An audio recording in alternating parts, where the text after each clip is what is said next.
Good morning everyone, आप सभी का स्वागत है मेरे इस YouTube channel Sanjeev sir physics में। आज हम सब पढ़ने वाले हैं मेथड ऑफ चार्जिंग के बारे में। तो चलिए शुरू करते हैं आज का वीडियो।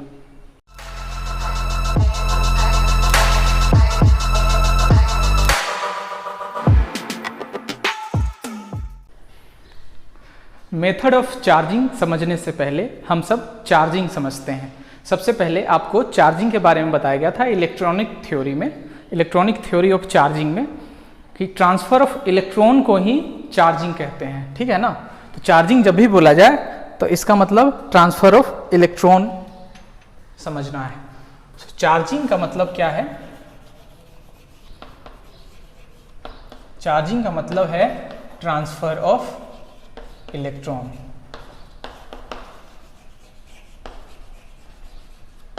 ठीक है, अब यहां पर समझना है सिर्फ इलेक्ट्रॉन के ट्रांसफर होने से चार्जिंग कैसे होगा। प्रोटॉन ट्रांसफर भी तो कर सकता है, लेकिन आंसर होगा नो, प्रोटॉन ट्रांसफर नहीं करते हैं। ठीक है, यहां नोट आपको याद रखना है, proton do not transfer as it is bounded with neutron inside the nucleus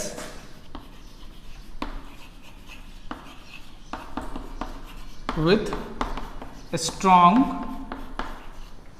nuclear force. Strong nuclear force से न्यूट्रॉन के साथ प्रोटॉन बंधे होते हैं, बाउंड होते हैं न्यूक्लियस के अंदर, जिसके कारण प्रोटॉन ट्रांसफर नहीं करते हैं। प्रोटॉन को ट्रांसफर कराने के लिए बहुत ही ज़्यादा एनर्जी चाहिए होगा, पर इलेक्ट्रॉन को ट्रांसफर करने में बहुत ही कम एनर्जी चाहिए, और लास्ट ऑर्बिट के इलेक्ट्रॉन को ट्रांसफर होने में तो और भी कम। कभी कभी उनको फ्री इलेक्ट्रॉन भी कहा जाता है। सो चार्जिंग जब बोला जाए तो ट्रांसफर ऑफ इलेक्ट्रॉन समझें। और प्रोटॉन ट्रांसफर क्यों नहीं करता? क्योंकि वो न्यूट्रॉन के साथ बाउंड रहता है स्ट्रॉन्ग न्यूक्लियर फोर्स के साथ। स्ट्रॉन्ग न्यूक्लियर फोर्स सबसे स्ट्रॉन्गर फोर्स है चारों फंडामेंटल फोर्स में। आप जानते हैं ये न्यूट्रॉन के साथ भी वर्क करता है, न्यूट्रॉन प्रोटॉन के साथ भी और प्रोटॉन प्रोटॉन के साथ भी, क्योंकि न्यूक्लियस के अंदर बहुत सारे न्यूट्रॉन और बहुत सारे प्रोटॉन होते हैं। उन सबको बाइंड करके रखने में ये फोर्स काम आता है। यहाँ जब भी पॉजिटिवली चार्ज और नेगेटिवली चार्ज बॉडी बोला जाए तो एक्सेस अमाउंट को समझना है। जैसे नेगेटिवली चार्ज बॉडी बोला जाए, नेगेटिवली चार्ज्ड बॉडी बोला जाए तो इसका मतलब समझना है एक्सेस ऑफ इलेक्ट्रॉन्स। उस बॉडी में इलेक्ट्रॉन्स ज्यादा है तब तो नेगेटिवली चार्ज हो गया। प्रोटॉन ज्यादा हो जाते तो पॉजिटिवली चार्ज होता, और पॉजिटिवली चार्ज्ड बॉडी में, पॉजिटिवली चार्ज बॉडी जब बोला जाए तब बोलेंगे इलेक्ट्रॉन की कमी है, डेफिसिट ऑफ इलेक्ट्रॉन्स। यानी इलेक्ट्रॉन्स कम होंगे तो ऑब्वियसली प्रोटॉन्स उसमें ज़्यादा होंगे तो वो पॉजिटिवली चार्ज होगा। लेकिन चार्जिंग हम सब एक बार पहले बोल चुके हैं, ट्रांसफर ऑफ इलेक्ट्रॉन, तो हमेशा इलेक्ट्रॉन के टर्म में ही चार्जिंग को या चार्ज्ड बॉडी को डिफाइन करेंगे। नेगेटिवली चार्ज बॉडी में नेट चार्ज नेगेटिव का ज्यादा होता है, यानी इलेक्ट्रॉन ज्यादा होता है, और पॉजिटिवली चार्ज बॉडी में नेट चार्ज पॉजिटिव का ज्यादा होता है, या फिर इलेक्ट्रॉन वहां कम होते हैं। सो ये नेगेटिवली चार्ज और पॉजिटिवली चार्ज बॉडी के बारे में हो गया, चार्जिंग हो गया। अब हम सब टाइप्स ऑफ चार्जिंग देखते हैं। कितने तरह के चार्जिंग होते हैं? अब हम सब मेथड ऑफ चार्जिंग मतलब चार्जिंग कितने तरीके से होते हैं वो देखते हैं। तो चार्जिंग जो होते हैं वो 3 तरीके से होते हैं, या मेथड ऑफ चार्जिंग या टाइप्स ऑफ चार्जिंग। ठीक है, टाइप्स ऑफ चार्जिंग। ये 3 तरीके से होते हैं। पहला charging by contact.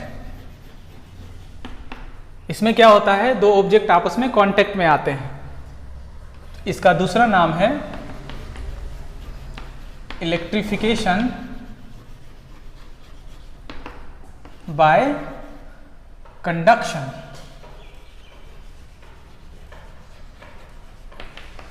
Electrification bye conduction.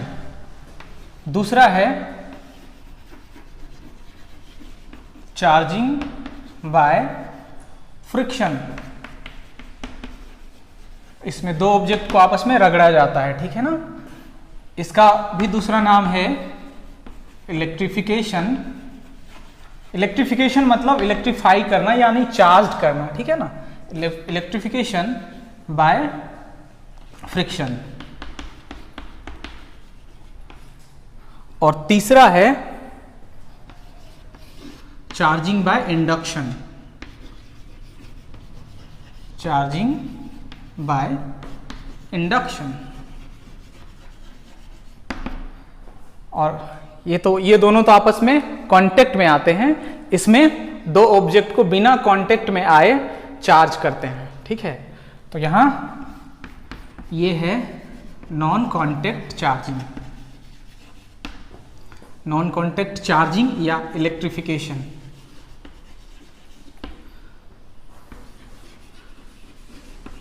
Electrification bye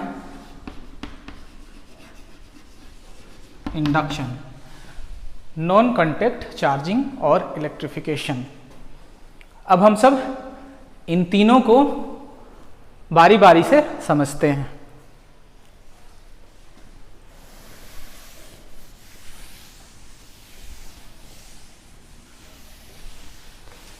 charging by contact में क्या होता है, 2 ऑब्जेक्ट को आपस में कांटेक्ट में लाया जाता है। In this process 2 object is brought in contact,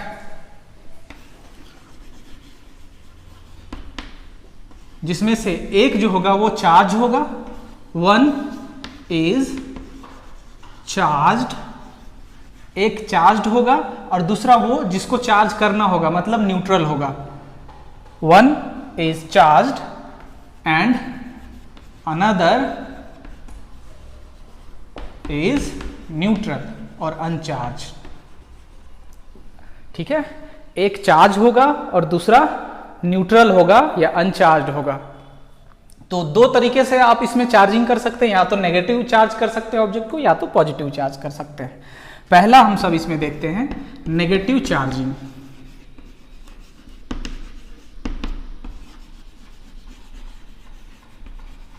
negative charging कैसे करेंगे, मतलब नेगेटिव चार्जिंग का मतलब हो गया excess of electrons. Excess of negative charge या excess of electron. Excess of negative charge या एक्सेस ऑफ इलेक्ट्रॉन्स, या नेट चार्ज नेगेटिव, ठीक है। तो इसमें क्या है, एक न्यूट्रल प्लेट है, कंसीडर करें एक न्यूट्रल प्लेट है जिसके कांटेक्ट में कोई रड जो आपका नेगेटिवली चार्ज है, ठीक है। ये रड है जो इसमें कैसा चार्जिंग है, नेगेटिवली चार्ज्ड रड है, ठीक है। उसको कांटेक्ट में आपको लाना है इससे, ठीक है। ये है आपका नेगेटिवली चार्ज्ड रड, और ये अभी आपका है, ये है आपका न्यूट्रल प्लेट या न्यूट्रल ऑब्जेक्ट, मेटल प्लेट और ऑब्जेक्ट। तो जैसे आप इसको कांटेक्ट में लाएंगे इस नेगेटिव चार्ज रड से, इस प्लेट को कांटेक्ट में लाएंगे तो क्या होगा, इलेक्ट्रॉन शेयर कर जाएगा, मतलब ये सब जो इलेक्ट्रॉन है वो शेयर कर जाएगा। तो कुछ इलेक्ट्रॉन यहाँ भी आ जाएगा, ठीक है। थोड़ा आप ज़्यादा भी ले सकते हैं, यहाँ कम से दिखाया गया है।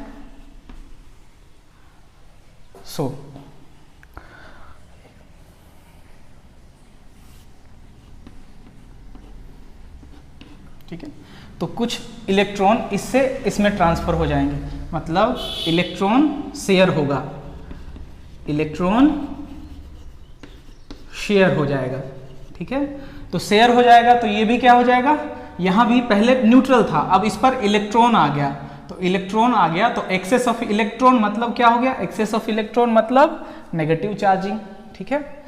अब ये क्या हो गया, नेगेटिवली चार्ज्ड, अब ये नेगेटिवली चार्ज्ड प्लेट हो गया, ठीक है। और ये जिसने इलेक्ट्रॉन को शेयर किया है वो लेस नेगेटिवली चार्ज, पहले तो ज्यादा चार्ज था पर इस पर अब कम चार्ज बचा, तो अब इसको क्या बोलेंगे, अब इसको बोलेंगे लेस नेगेटिवली चार्ज्ड रड, ठीक है। सो ये है आपका नेगेटिवली चार्जिंग या नेगेटिव चार्जिंग। पॉजिटिव चार्जिंग में जस्ट इसका अपोजिट होता है। पॉजिटिव चार्जिंग में कैसे होता है वो भी हम सब देखते हैं।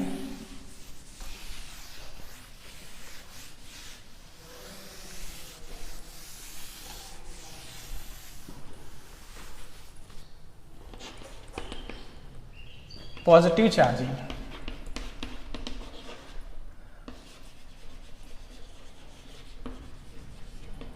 पॉजिटिव चार्जिंग मतलब डेफिसिट ऑफ इलेक्ट्रॉन,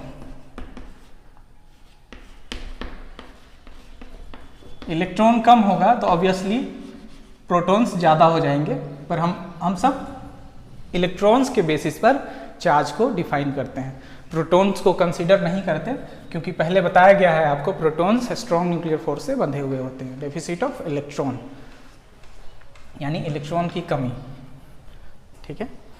तो इस प्रोसेस में क्या किया जाता है, पॉजिटिव, यहाँ जो भी प्रोसेस किए हैं जस्ट उसका उल्टा करना है, मतलब कोई रड जो पॉजिटिवली चार्ज्ड है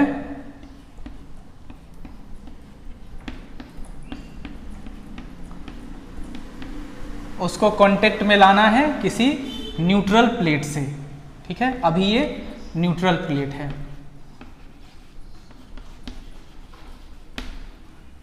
पर अभी कांटेक्ट में नहीं है। अब कांटेक्ट में इसको लाएंगे तो क्या हो जाएगा,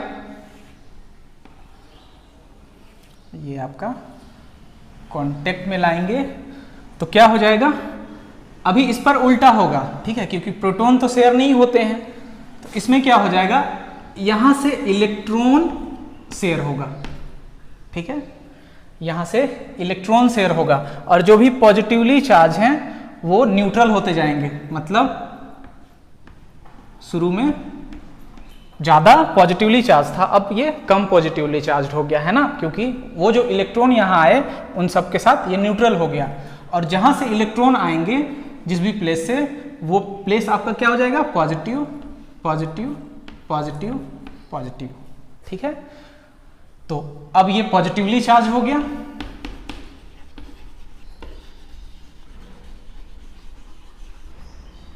समझ रहे हैं ना, पॉजिटिवली चार्ज्ड प्लेट हो गया, और ये अब क्या हो गया, इसमें पॉजिटिव चार्ज शुरू से घटा है, अब ये हो गया less positively charged.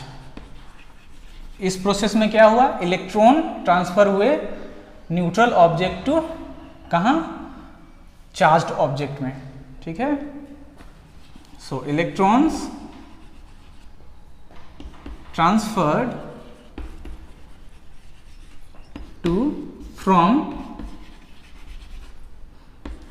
neutral plate to charged plate, charged rod, ये प्रोसेस हुआ, ये होता है पॉजिटिव चार्जिंग में, ठीक है।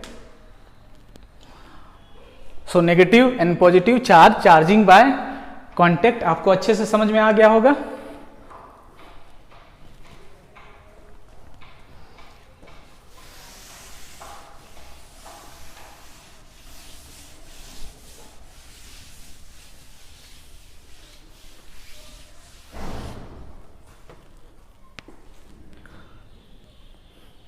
अब हम सब चलते हैं दूसरा चार्जिंग बाय फ्रिक्शन पे।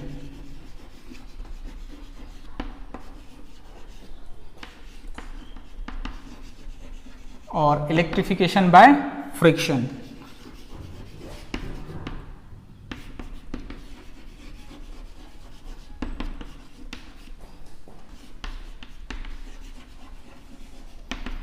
इस केस में ऑब्जेक्ट को आपस में रगड़ा जाता है, ठीक है। Two object, one is charged and other is neutral,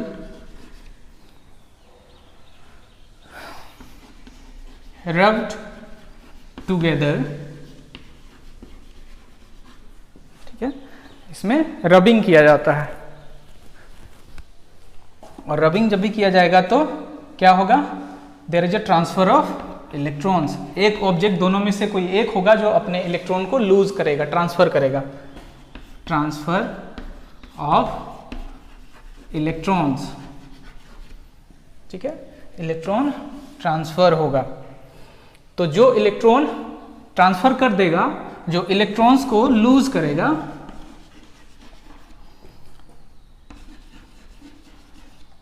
वो क्या हो जाएगा, वो पॉजिटिवली चार्ज्ड हो जाएगा। और जो इलेक्ट्रॉन गेन करेगा,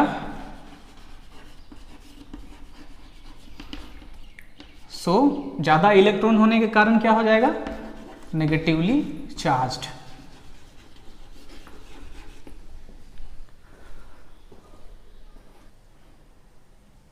एकदम सेम प्रोसेस जाएगा जैसा इसमें है, वही होगा उसमें। बार बार एक ही चीज को आप, एक ही फिगर बार बार नहीं बनाएं तब भी चलेगा। एग्जाम्पल आप दे सकते हैं, मेथड ऑफ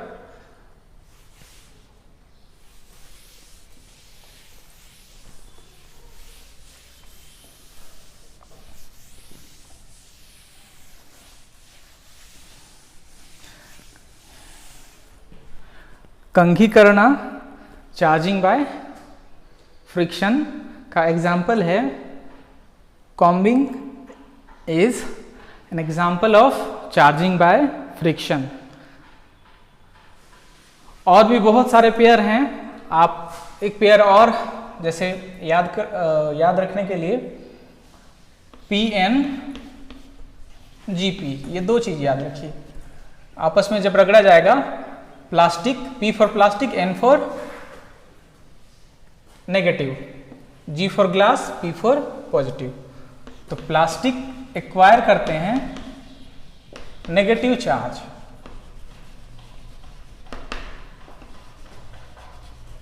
इसीलिए कन्वेंशन से इनको, प्लास्टिक को नेगेटिवली चार्ज बोला गया है। और ग्लास एक्वायर करते हैं पॉजिटिवली चार्ज, यानी पॉजिटिव चार्ज होते हैं चार्जिंग बाय फ्रिक्शन में। तो कन्वेंशन से, ये कन्वेंशन से है, ठीक है, मतलब जो हम सब मानते आ रहे हैं, जो एक्सपेरिमेंट से प्रूव भी किया गया है, वो कन्वेंशन से है। प्लास्टिक नेगेटिव होते हैं और ग्लास पॉजिटिव होते हैं। PNGP, PNGP याद रखना है, plastic negative, glass positive. Charging by friction में आपको जैसे टायर वगैरह, एरोप्लेन के टायर वगैरह जो बनाए जाते हैं, उनको ऐसे मटेरियल उनमें मिक्स किए जाते हैं जो थोड़े बहुत कंडक्टर हो, क्योंकि फ्रिक्शन के कारण चार्ज जो क्रिएट होगा वो पास हो जाए। चार्ज एक जगह जमा नहीं होना चाहिए। चार्ज एक जगह जमा होने से उसके साथ समस्या क्या होता है कि चार्ज फिर स्पार्किंग करने लगते हैं, ठीक है। कंडक्शन अगर होगा तो स्पार्किंग नहीं होगा।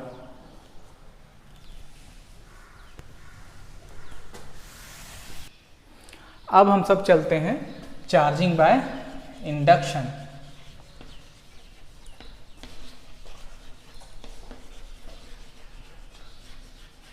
इंडक्शन इंड्यूस्ड वर्ड से आया है, ठीक है। इसको नॉन कांटेक्ट चार्जिंग भी कहा जाएगा।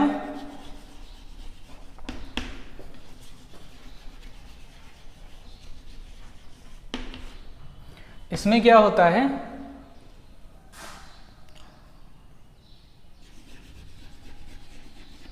charge induced on neutral object by just bringing two object, one is neutral and other is charged,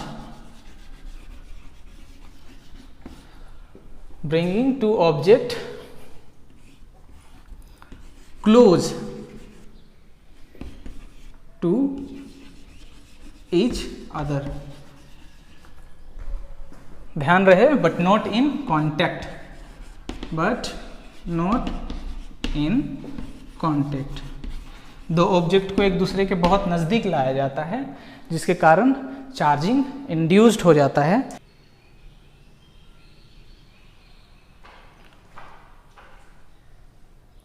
पहला केस में हम सब कंसिडर करते हैं एक नेगेटिवली चार्ज रॉड को, यहाँ इसके बहुत ही एक न्यूट्रल स्फीयर, अभी ये न्यूट्रल स्फीयर है, उसके कांटेक्ट में आप लाते हैं, बहुत क्लोज लाते हैं, कांटेक्ट में नहीं लाते हैं, तो क्या होता है, ये नेगेटिवली चार्ज है, मतलब इलेक्ट्रॉन के रिपल्सन के कारण सारे इलेक्ट्रॉन जो इस एंड पर होंगे वो इधर चले जाएंगे, ठीक है, और ये जो स्पेस आपका हो जाएगा वो पॉजिटिवली चार्ज हो जाएगा। मतलब एक ही स्फीयर के अंदर ये दोनों तरह के चार्ज इंड्यूस्ड हो जाते हैं, ठीक है। तो इनको सिर्फ अगर पॉजिटिवली चार्ज बनाना है तो आप क्या करेंगे, यहाँ इसको अर्थिंग प्रोवाइड करेंगे। अर्थिंग देने से क्या होगा, जितना भी नेगेटिवली चार्ज इलेक्ट्रॉन है वो इस रास्ते से आपके अर्थ पे चले जाएंगे, और ये जो आपका नेगेटिव चार्ज जो है वो क्या हो जाएगा, हट जाएगा, और ये स्फीयर आपका पॉजिटिवली चार्ज हो जाएगा। लेकिन उसके लिए इसको भी आपको हटा लेना होगा, ठीक है। यही काम हम अपोजिटली कर सकते हैं। अगर किसी स्फीयर में कोई स्फीयर है जो इंसुलेटेड स्टैंड पर है, इसमें हम सब इसके नज़दीक लाते हैं, अभी पॉजिटिवली चार्ज रड लाते हैं, ठीक है। तो क्या हो जाएगा, पॉजिटिवली चार्ज रड लाने के कारण इलेक्ट्रॉन जो है वो अट्रैक्ट होंगे, इस एंड से इलेक्ट्रॉन अट्रैक्ट होंगे, तो जितना भी इलेक्ट्रॉन अट्रैक्ट होंगे वो इधर आ जाएंगे अट्रैक्शन के कारण, और इधर का स्पेस क्या हो जाएगा, पॉजिटिवली चार्ज हो जाएगा। यहाँ भी आप जब अर्थिंग जोड़ेंगे तो अर्थिंग करने के कारण क्या होगा, इलेक्ट्रॉन यहाँ से ट्रांसफर होंगे और इन सबको न्यूट्रल कर देंगे, और ये स्फीयर आपका बन जाएगा नेगेटिवली चार्ज्ड स्फीयर, ठीक है। इस केस में कैसा स्फीयर बना था, इस केस में बना था पॉजिटिवली चार्ज्ड।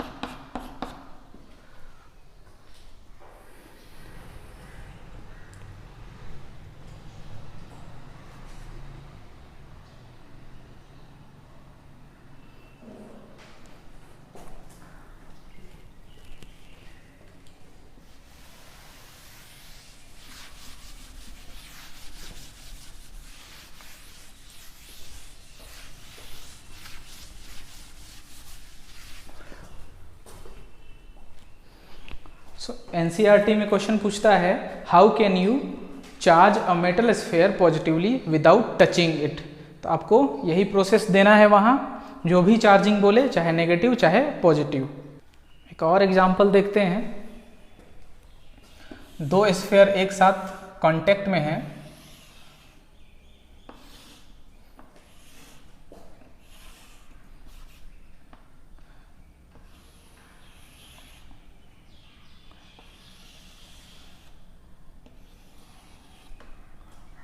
और दोनों में हमको चार्ज इंड्यूस्ड करना है, तब इसमें आप क्या करेंगे, इसके नज़दीक पॉजिटिवली चार्ज आप अगर रॉड लेकर आते हैं तो ये क्या हो जाएगा, यहाँ जितने भी इलेक्ट्रॉन हैं चाहे वो इस एंड पर हों वो उठ के यहाँ आएंगे, ठीक है। अब यहाँ आएंगे तो ये स्पेस क्या होगा, पॉजिटिव हो जाएगा। ऐसा क्यों होगा, क्योंकि ये कांटेक्ट में था ना, तो इलेक्ट्रॉन, सारे रिजल्टेंट इलेक्ट्रॉन जो है वो अट्रैक्शन के कारण यहाँ आ जाएंगे तो वो पॉजिटिव हो जाएगा। उसके बाद क्या करेंगे, आप इस रड को हटा लेंगे। इस रड को आप हटा लेंगे तो क्या हो जाएगा, ये जो चार्ज है वो डिस्ट्रीब्यूट होने लगेगा, ठीक है। और डिस्ट्रीब्यूट होने लगेगा, फिर आप सेपरेट कर देंगे तो ये दोनों स्फीयर जो बनेगा, ये जो स्फीयर है वो डिस्ट्रीब्यूट होके नेगेटिवली चार्ज बन जाएगा और ये स्फीयर चार्ज डिस्ट्रीब्यूट होके पॉजिटिवली चार्ज बन जाएगा, क्योंकि चार्ज जो होते हैं वो किसी भी सरफेस पर डिस्ट्रीब्यूट होते हैं अगर वो कंडक्टर है तो। इंसुलेटर में चार्ज डिस्ट्रीब्यूट नहीं होते हैं।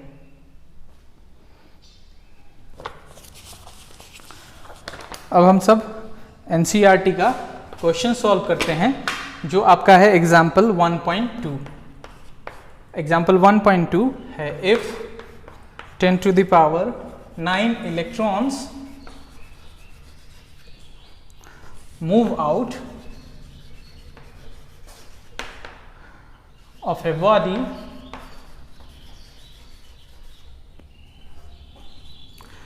to another body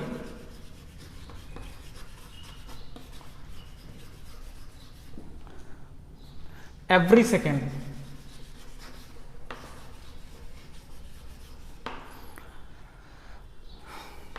So question, how much time is required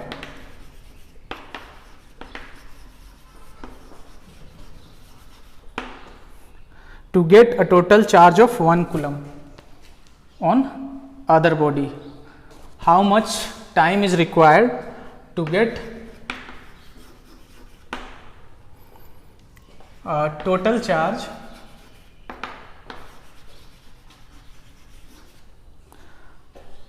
of 1 coulomb to another body? To another body. ये क्वेश्चन है, आपको गिवन है इलेक्ट्रॉन किसी भी ऑब्जेक्ट से, किसी एक ऑब्जेक्ट से 10 to the power 9 इलेक्ट्रॉन्स पर सेकेंड फ्लो कर रहे हैं, ठीक है, किसी दूसरे ऑब्जेक्ट में, मान लीजिए इस ऑब्जेक्ट में। तो आपको वो टाइम कैलकुलेट करना है जिसके लिए यहाँ जो चार्ज हो जाए वो 1 कूलम हो जाए। बहुत ही आसानी से बनेगा, थोड़ा सा लॉजिक है इसमें आपको गिवन जो है वो आपको दिया है, जैसे टोटल चार्ज कितना है, चार्ज होता है क्वांटाइजेशन से Ne, ठीक है ना। सो Ne से N आपका है 10 to the power 9, number of electrons 10 to the power 9, E का वैल्यू है 1.6 into 10 to the power -19 coulomb, ठीक है। ये तो हो गया Q, ठीक है ना। अब यहाँ से आपको करंट का वैल्यू पता चल गया, करंट का कितना वैल्यू होगा, Q/T। अब ये चार्ज पर सेकेंड फ्लो कर रहा है, मतलब 10 to the power, यहाँ आप लिखेंगे इसको, ये कितना हो जाएगा 1.6 इंटू 10 to the power, ये हो गया -10 कूलम पर सेकेंड। पर सेकेंड बोला है 1 सेकेंड, ठीक है। सो यहाँ से I का वैल्यू जो हुआ वो क्या हो गया 1.6 into 10 to the power -10 coulomb per second. अब मान लीजिए आपको वो टाइम है T जिसके लिए यहाँ जो चार्ज पहुँचेगा 1 coulomb. So time for which another object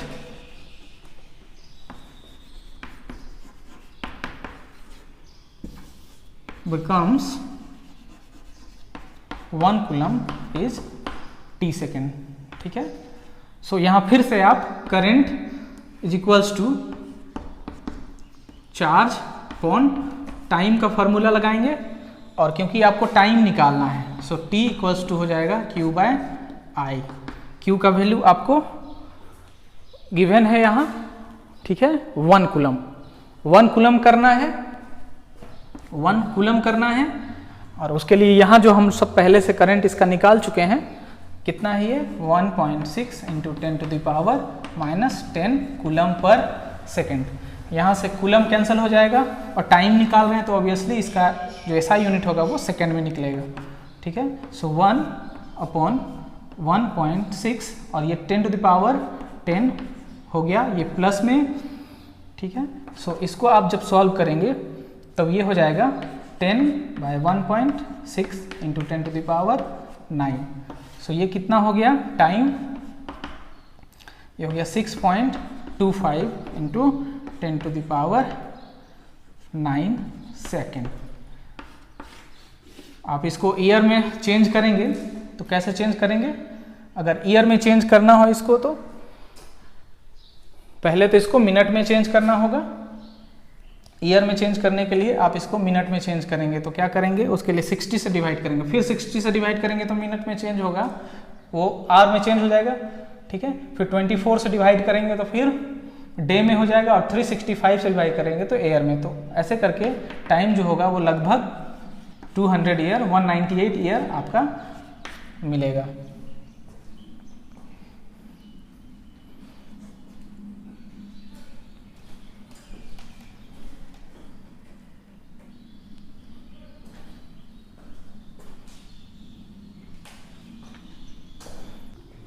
next question है एग्जाम्पल 1.3। एग्जाम्पल है 1.3 एनसीईआरटी का। How much positive and negative charge is there in a cup of water?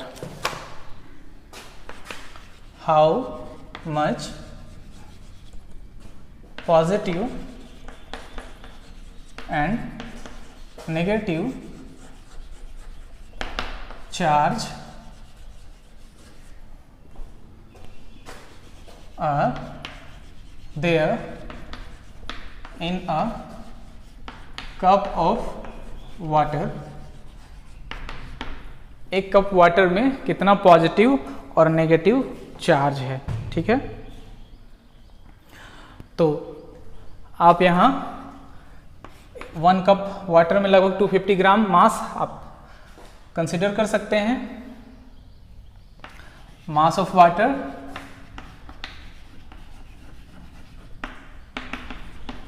250 ग्राम, ठीक है। और नेगेटिव और पॉजिटिव चार्ज निकालने के लिए सबसे पहले आपको एटम्स या मॉलिक्यूल्स निकालना पड़ेगा, ठीक है। तो आप एटम्स या मॉलिक्यूल्स निकालने का फॉर्मूला आप जानते हैं, नंबर ऑफ एटम्स और मॉलिक्यूल्स क्या है? गिवन मास, 9th क्लास में आपने ये देखा होगा, by molar mass into Avogadro number, Na stand for Avogadro number, ठीक है। सो नंबर ऑफ मॉलिक्यूल्स निकल जाएगा। गिवन मास आपका 250 ग्राम है वाटर का, ठीक है। और मोलर मास कितना है? तो वाटर का मोलर मास कितना होगा आपका? H2O। तो आपका हाइड्रोजन का है 2 और ऑक्सीजन का है 16, सो ये 18 ग्राम, ठीक है। सो ये हो गया 18 ग्राम। और एवोगैड्रो नंबर 6.025 इंटू 10⁻23 पर मोल, ठीक है। सो ये आपका मॉलिक्यूल इतना हो जाएगा कैलकुलेट करने के बाद। अब एक चीज़ इसमें ध्यान देना है कि H2O में कितना इलेक्ट्रॉन और कितना प्रोटॉन होगा। तो प्रोटॉन से हम कैलकुलेट कर लेंगे, H2 है तो इसमें 2 प्रोटॉन हो जाएगा, ठीक है। हाइड्रोजन के 2 एटम है, ठीक है। तो एटॉमिक नंबर हाइड्रोजन का क्या होता है? 1, एक के लिए 1, तो ये 2 है ना, तो ये 2 हो जाएगा। और इसमें है प्रोटॉन 8, ठीक है। तो टोटल प्रोटॉन हो गया, प्रोटॉन यहाँ हो गया 10। सो इलेक्ट्रॉन भी उतना ही होगा, ठीक है। सो यहाँ आप लिखेंगे प्रोटॉन को प्लस 10e और इलेक्ट्रॉन को माइनस 10e। अब टोटल चार्ज आपको पॉजिटिवली चार्ज कैलकुलेट करना है, मतलब इस अमाउंट में उतना को या तो प्रोटॉन को मल्टीप्लाई करेंगे तो पॉजिटिव निकलेगा और इलेक्ट्रॉन को मल्टीप्लाई करेंगे तो नेगेटिवली चार्ज निकलेगा, ठीक है ना। सो पॉजिटिव चार्ज कितना हुआ? पॉजिटिव चार्ज, पॉजिटिव चार्ज पाने के लिए 250/18 इंटू 6.02 10⁻23 इंटू ये आप मल्टीप्लाई करेंगे 10 प्लस 10e और e का वैल्यू कितना है? 1.6 इंटू 10⁻19, ठीक है। तो ये पॉजिटिवली चार्ज का वैल्यू हो जाएगा। और नेगेटिव चार्ज आपको निकालना हो, नेगेटिव चार्ज वो भी इतना ही होगा, क्योंकि यहाँ भी हम 10e से मल्टीप्लाई करेंगे, यहाँ आप पॉजिटिवली चार्ज बोले तो पॉजिटिव से मल्टीप्लाई किए, 250 18 into 6.025 23 into minus 10 1.6 10 to the power minus 19 coulomb.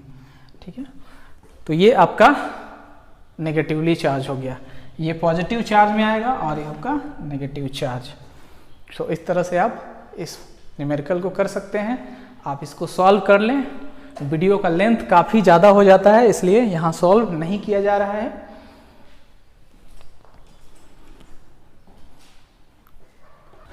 अब हम सब कुछ नोट्स यहाँ चार्जिंग से रिलेटेड, आप सब जानते हैं इलेक्ट्रॉन्स को -e से डिनोट किया जाता है, मतलब -1.6 10 to the power -19 coulomb. Protons के चार्ज को +e + 1.6 into 10 to the power -19 coulomb. और जब भी चार्जिंग होगा तो ट्रांसफर ऑफ इलेक्ट्रॉन होगा, तो डिफरेंट जो मटेरियल हैं, जो अलग अलग मटेरियल हैं, वो अलग अलग अमाउंट चाहते हैं एनर्जी का, जिससे वो इलेक्ट्रॉन को रिलीज करें। So different material need different amount of energy to release electrons। ठीक है,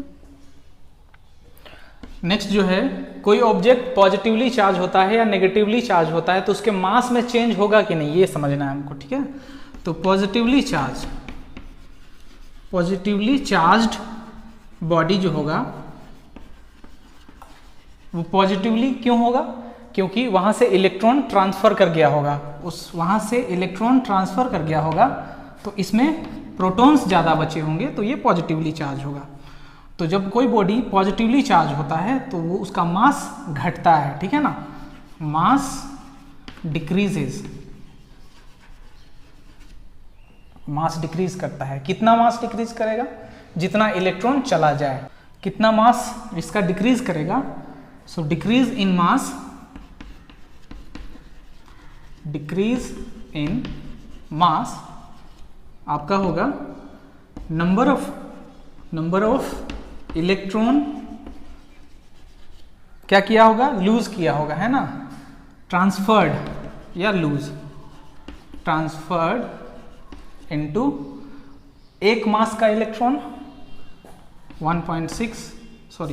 9.1 into 10 to the power -31 kg।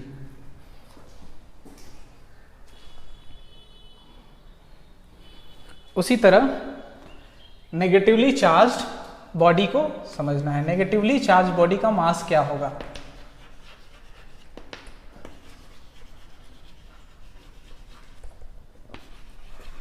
Negatively charge कोई भी बॉडी नेगेटिवली तब होगा जब उस पर इलेक्ट्रॉन आए। ठीक है ना, इलेक्ट्रॉन्स ज़्यादा हो जाए।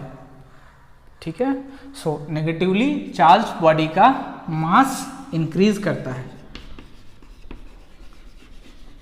कितना करेगा, so number of electrons gain, जितना इलेक्ट्रॉन गेन करे इनटू एक इलेक्ट्रॉन का mass 9.1 into 10 to the power -31 kg। Charge जो होते हैं वो कंजर्व होते हैं, यानी टोटल अमाउंट दोनों ऑब्जेक्ट को मिला दिया जाए तो before and after charge equal होंगे।